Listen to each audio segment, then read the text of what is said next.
మన బ్రాహ్మణుని అందుకు గౌరవిస్తున్నారు. వాడు మంత్రమే చేయకపోతే వాడు రోజు సిగరెట్లు చేసి ధూమపానాలు చేస్తుంటే వాడికి ఎందుకు బ్రాహ్మణుడు? అటువంటి వాడు బ్రాహ్మణుడు కాదు. ఎవడు బ్రాహ్మణుడు అంటే ఎవడైతే మంత్రజపం చేసి భగవంతుణ్ణి తన చేతిలో పెట్టుకున్నాడో వాడు బ్రాహ్మణుడు. యావత్ పృథ్వీ దైవాధీనం తద్దైవం మంత్రాధీనం. మంత్రం చెప్తే వాడు వస్తాడు. అట్లా కుంతికి ఆ మంత్రోపదేశం చేసిపోయినాడు దుర్వాస మహర్షి. ఆవిడ సూర్యభగవానుడు బాలసూర్యుడు వస్తుంటే చూసి చాలా బాగున్నాడని ఈ మంత్రం చెప్పించేసింది. సూర్యభగవానుడు శక్తి కుంతిలో ప్రవేశించబోతూ ఉన్న సమయం అది. సహస్ర కవచాసురుడికి నరుడు యుద్ధానికి రాబోతున్న సమయం. వాడికి ఎటు దారి దిక్కు తెన్ను తోచలే. అందుకని వెళ్ళి ఆ సూర్య తేజస్సులో ప్రవేశించాడు. రాక్షసుడు కదా కామరూపి, వాడు అందులో ప్రవేశించాడు. ప్రవేశించగానే ఆ కుంతి గర్భంలోకి వెళ్ళిపోయినాడు. కర్ణుడికి అందుకే సహజమైన కవచ కుండలాలు ఉన్నాయి. కవచం పుట్టుకతోనే వచ్చింది కర్ణుడికి. అంటే కర్ణుడు సహస్ర కవచాసురుడు అనేటువంటి రాక్షసుడి అంశ. వాడిని చంపాలంటే టర్న్ ఎవరిది? ఇప్పుడు నరుడిది. నరుడు అర్జునుడుగా పుట్టాలి. ఇలాంటి కంటిన్యూ చేసేసి ఈ కథలన్నీ వ్యాస భగవానుడు అల్లాడు. ఇవి జరిగినాయా జరగలేదా అని చూసొచ్చిన వాడు ఎవ్వడు లేడు. సమాజాన్ని సరి అయిన మార్గంలో నడిపించడానికి రామాయణం జరిగింది జరగలేదు దాని మీద చర్చ అనవసరం. ఆవిడెవడో రామాయణ విషవృక్షం అని రాసింది. అంటే అది జరగలేదు, అంత అబద్ధం. హిందువులు మీకు రాముడు అనే ఒక క్యారెక్టర్ని పెట్టి మీకు ఆదర్శం అని చెప్తున్నాడు, వాడు దేవుడు కాదు. రకరకాల మాటలు ఉన్నాయి ప్రపంచంలో. నోరు ఉంది కదా ఏదైనా మాట్లాడచ్చు. జరిగిందా జరగలేదా అని కాదు, రాముడు ఎంత ఆదర్శంగా బతికాడు, నువ్వంత ఆదర్శంగా బతకరా అని నీకు చెప్పడం కోసం ఆ కథ సృష్టించి ఉండొచ్చు.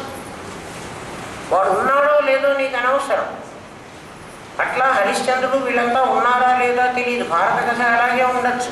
కానీ వ్యాసుడు తన శక్తితో మనకి ఆ క్యారెక్టర్ని సృష్టించి మన కళ్ళెదుట చూపించి మన ఎలా ఉండమన్నాడు. చెడ్డవాడు ఎలా ఉంటాడు, ఏ విధంగా నాశనం చేస్తాడు సమాజాన్ని. 18 అక్షౌహిణీల సైన్యం నాశనం కావాలంటే మరి దుర్యోధనుడి ఆ వాంఛ ఒకటే కదా. రామరావణ యుద్ధం జరగాలి అంటే రావణాసురుడు చేసినటువంటి ఆ దుర్మార్గం పనే కదా. అదే కారణం. ఇలా నష్టపోతారా కామము క్రోధము అనేటువంటి వాటి వల్ల ఈ విధంగా నష్టపోతారు అని మనకు చెప్పచ్చు. అది జరిగిందో లేదో మనకెందుకు. ఏదో ప్రసాదం పన్నారం తినరా అంటే ఇది ఏ చేలో పండిన పెసలు అని అడిగితే ఏ చేలో పండితే నీకేమి, ప్రసాదం పెడుతున్నాం తిను.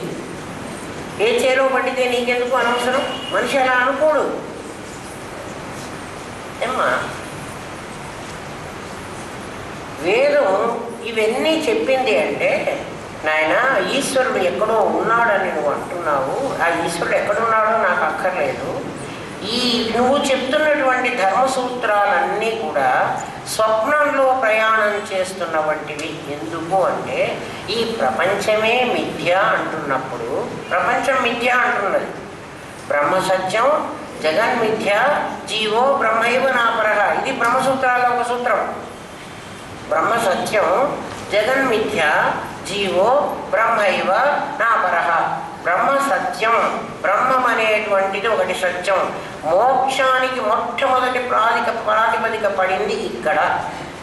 జైమిని ధర్మశాస్త్రం ఎప్పుడైతే సూత్రానికి నిలబడలేదో, అంటే నిన్న చెప్పినటువంటి ఇన్ని పద్ధతులు సూత్రం నిలబడాలి. దాంట్లో సందేహం రాకూడదు. దాంట్లో ఇటువంటి అంటే ఇంకెవడైనా పూర్వపక్షం చేసేటువంటివి రాకూడదు. మీకు కొన్ని లక్షణాలు చెప్పారు, ఆ లక్షణాలకి నిలబడలేదు. అందువల్ల బ్రహ్మసూత్రాలు రాయవలసి వచ్చింది బాదరాయణ మహర్షి. ఆయన బ్రహ్మసూత్రాలు 555 రాశారు. ఆయన 2600 ధర్మసూత్రాలకి 12 చాప్టర్లు రాస్తే ఈయన 555 సూత్రాలు 4 చాప్టర్లు రాశారు. అవి 12, ఇవి 4. బ్రహ్మ జిజ్ఞాస 4 చాప్టర్స్తో ముగించారు. 4 చెప్పాడు. ఆ 4లో ఏమన్నాడంటే దాన్ని పూర్వపక్షం అన్నాడు, దీన్ని ఉత్తరపక్షం అన్నాడు. దాన్ని పూర్వ మీమాంస అన్నారు, దీన్ని ఉత్తర మీమాంస అన్నారు. దాన్ని వేద వాంగ్మయము అన్నారు. దీని ఉపనిషద్ వాంగ్మయము లేకపోతే వేదాంతము అన్నారు. వేదాంతం అంటే ఫిలాసఫీ. ఎందుకు వేదాంతం అన్నారంటే వేదము యొక్క చివరిలో చెప్పబడింది. ఏది కూడా ముందర ఏదన్నా చెప్పి దానికి చివరి చెప్తే కంక్లూషన్ అంటాం. ఆ చివరి చెప్పినటువంటిది సారాంశం. అంటే దాన్నంతా ఖండిస్తూ దీన్ని చెప్పాడు అని అర్థం. అందుకని దీన్ని ఉత్తర మీమాంస, అది పూర్వమీమాంస, దానికి శారీరక మీమాంస, దానికి శారీరక మీమాంస అని పేరు పెట్టారు. దీనికి బ్రహ్మమీమాంస అని పేరు పెట్టారు. ధర్మశాస్త్రానికి శబర భాష్యం అని శబరుడు అని ఆయన భాష్యం రాశాడు. భాష్యం అంటే ఆ సూత్రాన్ని ఎలాబొరేట్ చేసి డిరైవ్ చేసి దాన్ని సంక్షిప్తంగా కాకుండా పెద్దదిగా విశదీకరించి రాయాలి. అప్పుడే మనకు ఆ సూత్రం అర్థం అవుతుంది. లేకపోతే సూత్రం అర్థం కాదు. అది శాబర భాష్యం, ఇది శంకర భాష్యం. ఇది బ్రహ్మ జిజ్ఞాసకి. అది ధర్మ జిజ్ఞాస, ఇది బ్రహ్మ జిజ్ఞాస. అది అధాతో ధర్మ జిజ్ఞాస, ఇది అధాతో బ్రహ్మ జిజ్ఞాస. ఆ సూత్రంతో మొదలవుతుంది. అధాతో బ్రహ్మ జిజ్ఞాస. ఈ మాట వినుంటారు మీరు. ఈ అధ శబ్దానికి అర్థం ఏమిటంటే, అయ్యా నువ్వు ఇప్పటి వరకు చెప్పిన 4 దర్శనాలు అవి క్యాన్సిల్ చేస్తూ ఇది చెప్తున్నానని చెప్పావు. మేము అధవతో బ్రహ్మ జిజ్ఞాస అంటూ నీది కూడా క్యాన్సిల్ చేసి మేము చెప్తున్నాం. ఈ అధ శబ్దానికి అర్థం అది. అర్థమైందా? శంకరుడు దానికి భాష్యం రాశాడు. శంకరాచార్యులు రాసింది కాదు. బ్రహ్మసూత్రాలు శంకరాచార్యులు రాయరా. బ్రహ్మసూత్రాలు రాసిన వాళ్ళు బాదరాయణ మహర్షి. ఆయన వ్యాసుడు కాదు. బదరికావనంలో తపస్సు చేశాడు ఆయన. బాదరాయణుడు అని మహర్షి. దాన్ని బ్రహ్మమీమాంస అని పేరు. దాన్ని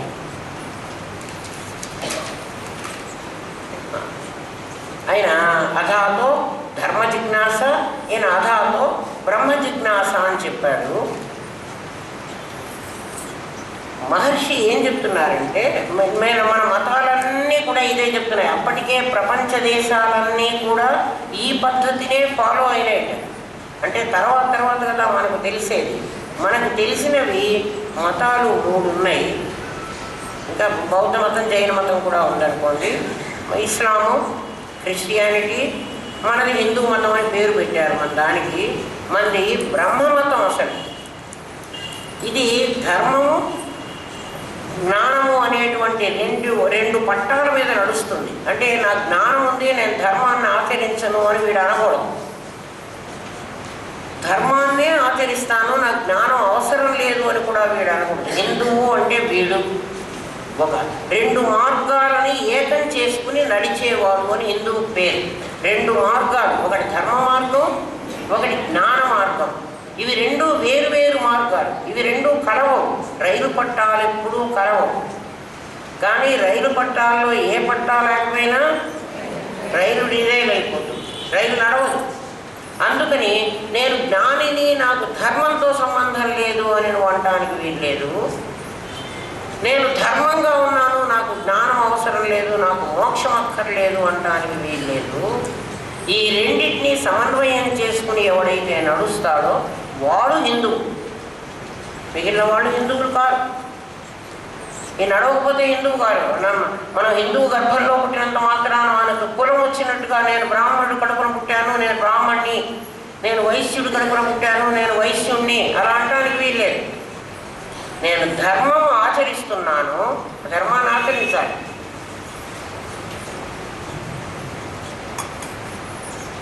అయితే ఏమిటంటే ధర్మశాస్త్రం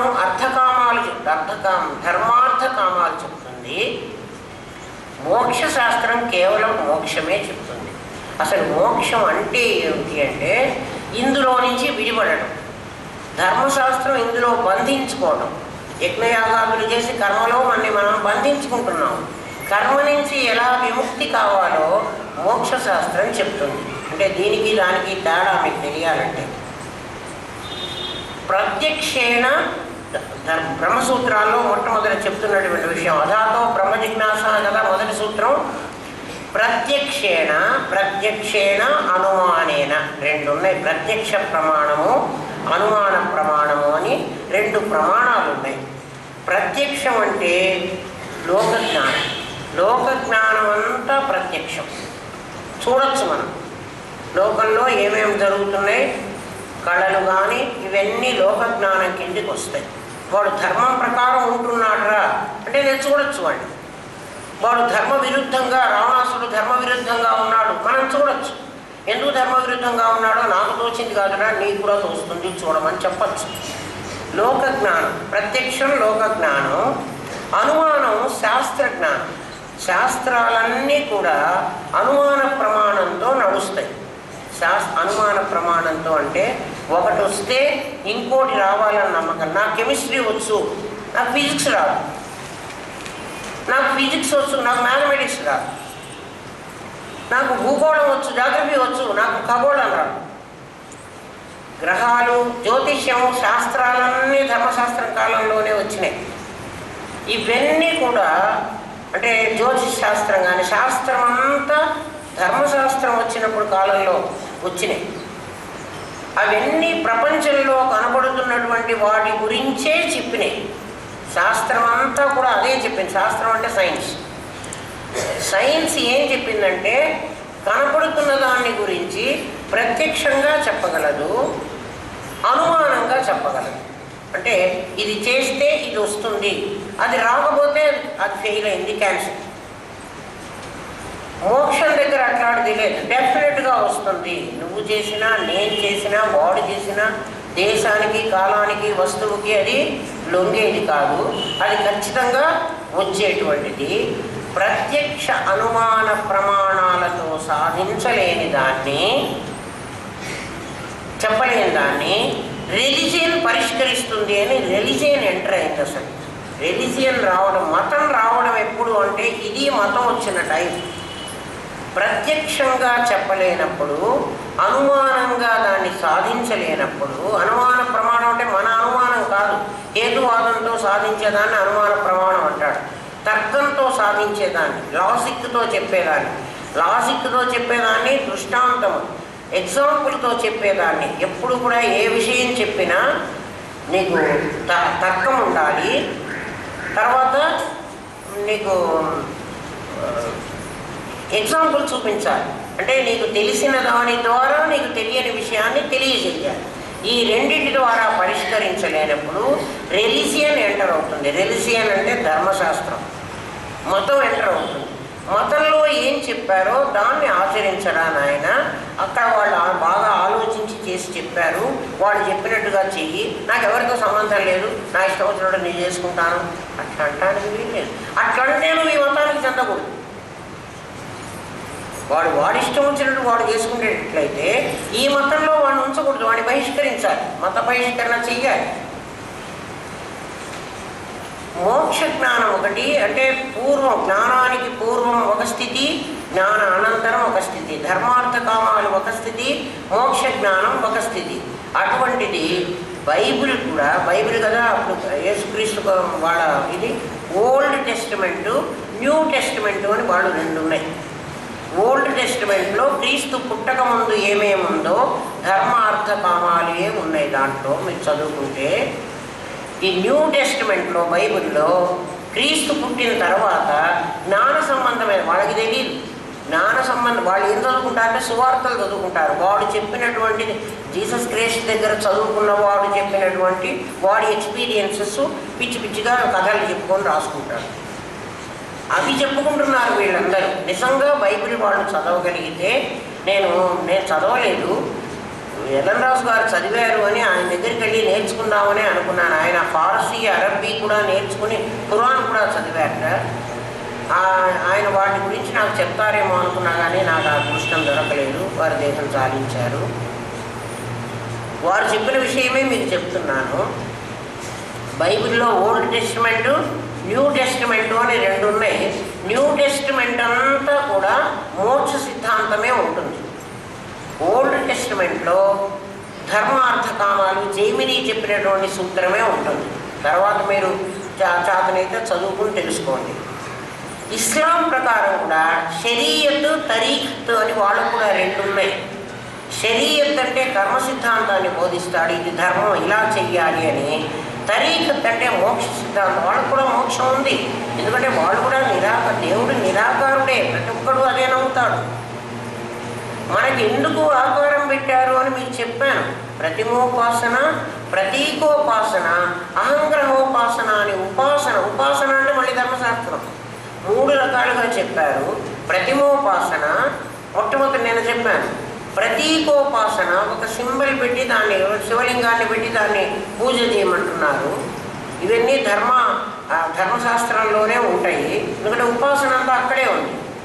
ప్రతీకోపాసన మనకు అహంగ్రహోపాసన, మోక్షం వచ్చేటప్పటికి నువ్వెవరు, నువ్వేం చేయాలి అది మళ్ళీ చెబుతాను మీరు. అది చాలా మనం చెప్పుకోవాల్సిన బ్రహ్మసూత్రాలంతా అదే మనం చెప్పుకోవలసిన విషయం. తరీఖత్ అనేటువంటి పేరుతో ఇప్పటికీ కూడా అంటారు. కేరళలో అరబ్బీ తెలిసినటువంటి వాళ్ళు ఉన్నారట, ఈ రోజుల్లో కూడా ఉన్నారట, కేరళలో ఉంటారట. వీళ్ళకందరికీ ఉర్దూ తెలుసు, వీళ్ళకి ఖురాన్ సరిగా అర్థం కాలేదట. కేరళ వెళ్ళి ఆ అరబ్బీ తెలిసినటువంటి వాళ్ళని తరీఖత్ అనేటువంటి దాని గురించి మీరు చెప్పండి అని అడిగితే వాళ్ళొక్కళ్ళు చెప్పగలరు. ఈ రోజు కూడా కేరళలో ఉన్నారట, ఎవరైనా వెళ్ళి కనుక్కోగలిగితే మోక్ష ధర్మాలు వాళ్ళు చెప్తారు. వాళ్ళ దాంట్లో కూడా ఉంది. ఇవి తెలిస్తే ఈ అన్ని మతాలు ఒకదాని గురించే చెప్తున్నాయి అని తెలిస్తే మతం పేరుతో మనం ఎందుకురా ఇంత కొట్లాడుకోవాలి? కులం పేరుతో కొట్లాడుకుంటాం, మతం పేరుతో కొట్లాడుకుంటాం. నిజంగా కులం పేరుతో, మతం పేరుతో, వాటి మీద అభిమానంతో మనం కొట్లాడటంలా ధనం మీద, పవర్ మీద అభిమానంతో కొట్లాడుతున్నాం. ఆలోచించండి. జిహాదీలు ఏమిటి, ఎందుకు చచ్చిపోతున్నారు? నిజంగా వాళ్ళకి దేశభక్తే? ఉగ్రవాదులందరూ ఎవరు, ఎందుకు ఇలాంటి పనులు చేస్తున్నారు? నిజంగా వాళ్ళకి ఏం తెలియదు. నక్సలైట్ ఎవరు, వాళ్ళకి ఏం తెలియదు. నక్సలిజం నిజంగా తెలియదు వాళ్ళకి. ఇవాళ మీకు ఇన్ని లక్షలు ఇస్తాం, మీ వాళ్ళు బీదవాళ్ళు కష్టాలు పడుతున్నారు, ఈ పెద్దవాళ్ళందరూ మన మీద ఆధిపత్యం చెలాయించారు, వీళ్ళకి తిరుగుబాటు చేయాలి, మనం చంపాలి. ఒరే నువ్వు ఒక్కడివి చచ్చిపోతే మీ ఇంట్లో వాళ్ళందరూ బాగుంటారా, నువ్వు రా, మీ వాళ్ళకి 10 లక్షలు డబ్బులు ఇస్తామంటే వాడు నేను చచ్చిపోతే మా వాళ్ళన్నా బాగుపడతారు కదా, 10 లక్షలు తీసుకుని అని వాడు వాళ్ళ దాంట్లో పోతున్నారు. నిజంగా జరుగుతున్నది ఇది.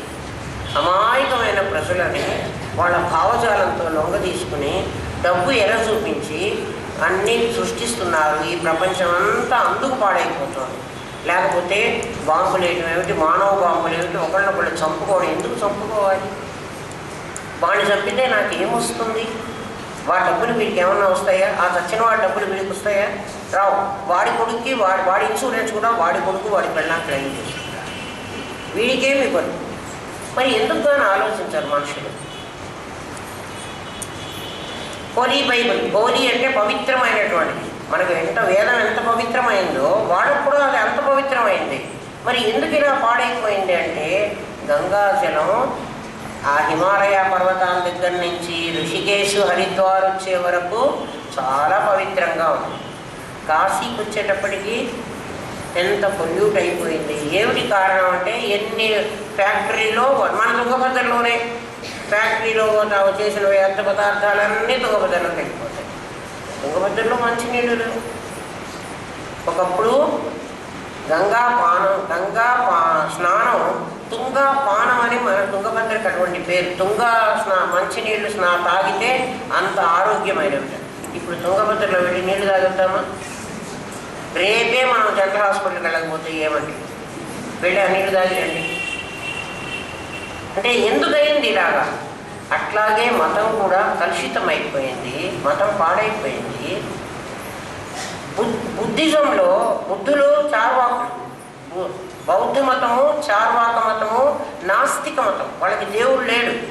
కపిలుడు కూడా నిరీశ్వరవాదం, ఈశ్వరుడు లేడు కపిల సాంఖ్యంలో. ఎవరైనా మనదే వేదాంతమే అది చెబుతున్నారు, అంతా కూడా మందే చెప్పారు కదా అని పొరపాటు పడితే మాత్రం చాలా పొరపాటు పడుతున్నారు. వాళ్ళకి నిరీశ్వరవాదం. మనది శేశ్వరవాదం, అంటే ఈశ్వరుడు ఉన్నాడు మనకి. ఎందుకంటే జీవుడు ఉన్నంత వరకు ఈశ్వరుడు ఉండాలి. జీవుడు తర్వాత తైత్రీయోపనిషత్తు ఏం చెప్పింది? జీవేశ్వరుడు 2 పిట్టలు ఉన్నాయి ఒక చెట్టు మీద కదా, ఒక క్షరుడు ఒకడు అక్షరుడు. ద్వైభో పురుషంలోకే క్షరాక్షర ఏవచ్చ అక్షర సర్వాణి భూతాన్ని కూటస్థాక్షర ఉచ్యతే. 2 ఉన్నాయని భగవద్గీత చెప్తుంటే కాదని మనం ఎట్లా అన్నాం? జీవుడు కర్మను అనుభవిస్తూ ఉంటాడు, ఈశ్వర కర్మను చేయిస్తూ ఉంటాడు. జీవేశ్వరుడు ఇద్దరూ ఎప్పుడైతే మర్జి అవుతారో అప్పుడు నువ్వు అహం బ్రహ్మాస్మి అని బ్రహ్మస్వరూపుడిగా అవుతావురా అని కదా మన సిద్ధాంతం. బౌద్ధ మతంలో దేవుడు లేడు. వాళ్ళది కూడా హీనయానం మహాయానం అనే 2 భాగాలుగా ఉంది. హీనయానం అంతా కర్మను బోధిస్తుంది, మహాయానం అంతా మోక్షాన్ని బోధిస్తుంది. ధర్మార్థ కామాలను ఒకటి, మోక్షాన్ని ఒకటి బోధిస్తుంది. అది చైనాలో ఎక్కువ ఉంది. చైనా, టిబెట్ ఆ ప్రాంతాన్ని, అంటే బౌద్ధ మతాన్ని మన వాళ్ళు అంగీకరించక, ఎందుకంటే అది నిరీశ్వరవాదం కాబట్టి దాన్ని వెళ్ళగొట్టేశారు. ఒకప్పుడు బౌద్ధ మతం ఉండేది మన దేశం. శ్రీలంక వరకు, సింహళం వరకు వెళ్ళారు వాళ్ళంతా వచ్చి. ఇప్పటికి కూడా బోధి వృక్షాలు అక్కడెక్కడో ఉన్నది, మనం వెళ్ళి చూసొచ్చాము. ఎక్కడ అమ్మా? బుద్ధగయ. బుద్ధగయ వెళ్ళి చూసొచ్చాము కూడా మనం. బౌద్ధ మతం అని వాళ్ళు హీనయానము మహాయానం అని వాళ్ళు మనలాగే ధర్మశాస్త్రం జ్ఞానశాస్త్రం 2 ఉన్నాయి. వాళ్ళు జైనులు జ్ఞానాన్ని ధ్యానము, జన్ అంటూ ధ్యానము, అదే నిధిధ్యాసనలో వాళ్ళు ఉంటారు. వాళ్ళు శ్రవణ మననం వదిలేసి డైరెక్ట్గా నిధిధ్యాసలోకి వెళ్ళారు వాళ్ళు.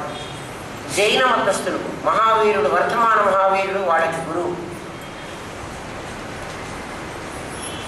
ఇలా ఏం చేసుకున్నారంటే ఒక్కొక్క మతాలు వేరు వేరు శాఖలుగా విభజించబడి ఒకే విషయాన్ని చెప్పుకుంటున్నారు. ఆ ఒక విషయం ఏమైందంటే తర్వాత ఇంకా కొంతమందితో చేరి, అంటే తనది కొంత, తాళ్ళపల్లి వారిది కొంత, చింతపల్లి వారిది మరో కొంత. నాకు కొంచెం నేర్పొచ్చు, నేను ఈమె చెప్పింది కొంచెం వింటా, ఈమె చెప్పింది కొంచెం వింటా, ఈ 2 కలిపి నేను మీకు చెప్తాను. మీరు ఇప్పుడు 3 నేర్చుకున్నారు. ఆ 3 మీది ఇంకో కొంత కలుపుకొని ఆ పక్క వాడిది ఇంకో కొంత, ఈ పక్క వాడిది ఇంకో కొంత కలిపి వాడికి ఇంకోటి చెప్తారు. సిద్ధాంతం ఏమైంది? పలచబడిపోయింది. సిద్ధాంతం ఏమీ అర్థం కాకుండా పోయింది. ఈ వీటిల్లో నాస్తికుడు 0 మార్కులు తెచ్చుకున్నవాడురా. వాడు నాకు సీటే అక్కర్లేదు మోక్షంలో అంటాడు. ధర్మ జిజ్ఞాస నుంచి బ్రహ్మ జిజ్ఞాసకు వెళ్ళిన వాడికి 100% మార్కులు వచ్చినాయి. వాడికి వద్దన్నా అక్కడ సీట్ ఇస్తారు. వాడిని ఎప్పుడు అడ్డం పెట్టేవాళ్ళు. ఇప్పుడు మధ్యలో ఉన్నవాడు ఎవడు అంటే ధర్మశాస్త్రం అర్థం కాక, జ్ఞానశాస్త్రం అర్థం కాక, ఏం చెయ్యాలి అని తెలియక అటు ఇటు తారట్లాడుతున్నాడు. 70-80% మార్కులు వచ్చిన మనందరం మనకి సీట్ వస్తుందో నమ్మకం లేదు, మనకు సీట్ రాదనేటువంటి నిరుత్సాహం కూడా. ఎందుకు? కారణం ఏమిటంటే మనకు అటు 10% రాలేదు, 0 రాలేదు. 0కి సీట్. మనకి ధర్మము తెలియదు అంటే అసలు తెలియకుండా పోలేదు. కొంత తెలుసు, బద్ధకంతో మనం ఆచరించడం లేదు, కానీ మనకు తెలుసు. ఊరికే ఒకసారి అమ్మగారిని అడిగితే ఏమంటారో అని అడుగుతారు, కానీ మీకు బద్ధకంతో వద్దులే చెయ్యి, అమ్మగారు చెయ్యొద్దని చెప్తే సరిపోతుంది కదా. వాళ్ళు అడిగారు, అమ్మ ఏకాదశి ఉపవాసం ఉండాలా అక్కర్లేదా అంటే వాళ్ళకి లోపల ఏముందంటే అమ్మగారు వద్దు అంటే మానేస్తాం. నన్ను ఎందుకురా అడుగుతారు. ఇప్పుడు నేనేం చెప్పాలి? ఏకాదశి ఉపవాసం ఉంటే నీకు పుణ్యం వస్తుంది అని చెప్పాను అనుకో, అవునమ్మా పుణ్యం వస్తుంది ఏకాదశి ఉపవాసం ఉంటే అని చెప్పాను అనుకో, నాకు బ్రహ్మ జిజ్ఞాస తెలియనట్టు నేను ధర్మ జిజ్ఞాసలో ఉన్నట్టు. ధర్మ జిజ్ఞాసలో ఏకాదశి ఉపవాసం ఉండమని ఎందుకు చెప్పాడంటే, ఒరే నాయన 20-30 రోజులు నువ్వు తిండి తిన్నావు అనుకో, నీ పొట్టకి అసలు కొంచెమైనా రెస్ట్ ఇవ్వాలిరా.